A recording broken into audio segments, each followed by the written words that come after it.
His Excellency President John Dramani Mahama stressed the need for Ghanaians to see education as the bedrock for development. According to him, tertiary education is not just about getting a certificate, but rather it is the engine that powers a modern society. Addressing a gathering in Koforidua during the official launch of the no-fee stress policy, he said, education creates teachers, doctors, engineers, scientists, and among others. He says tertiary education is not about getting certificates, it is engine that powers modern society. In nursing colleges, the fees were even higher. Receiving the same 200 cedis a month, they were required to pay 2,340 Ghana cedis as admission fees. The annual student loan of 2,550 cedis falls far short in covering university academic related fees, which in some cases are as high as 8,000 cedis.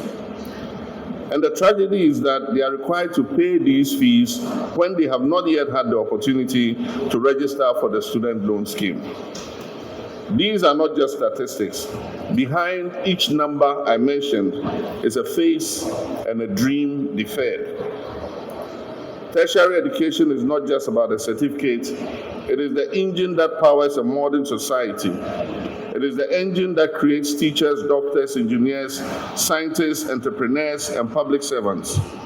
It spurs innovation, it deepens civic responsibility, and fosters national identity. According to the World Bank, every additional year of tertiary education increases an individual's earning by up to 17% in developing countries.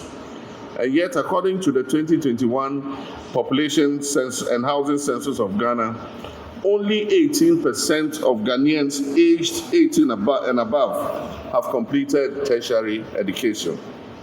This means over 80% of our adult population lacks post-secondary qualification. On his part, the Minister of Education, Honorable Haruna Idrusu, says the government, under the scholarship bill, which will lead to Parliament next week, will introduce President's Scholarship, which will cover areas in science and maths, and according to him, the beneficiaries will be 10 billion students across the country and will be determined by the West African Examination Council. He added that government, under the no-fee stress policy, will pay people with disabilities full fees till they finish their studies. This policy also extends to persons with disability who, Mr. President, have guaranteed full fee payment.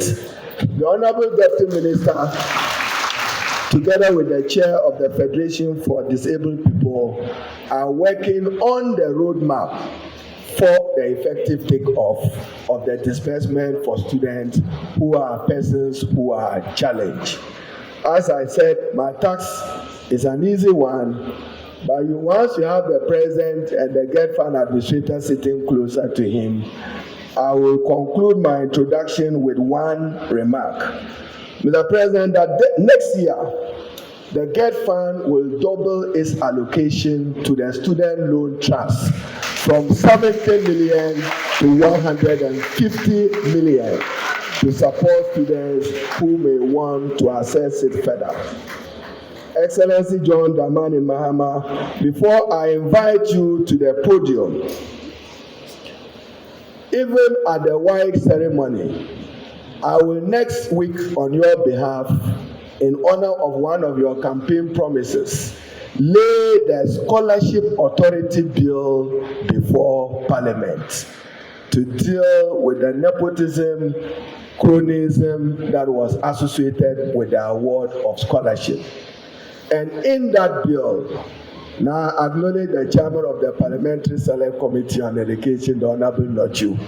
In that bill, again, to the legacy, enduring legacy of President Mahama, there would be what we call the President's Scholarship for Scholarship, which will recognize awarding brilliant students in the country need areas, if it is science, mathematics, and engineering, at the President's pleasure, not nepotistic pleasure. Not nepotistic pleasure, at his pleasure. So the present scholarship for scholarship will honor 10 brilliant students determined and declared by the West African Exam Council as the overall best students in the country. Then the president will then absorb them to benefit from his scholarship, and they'll have his full tenure.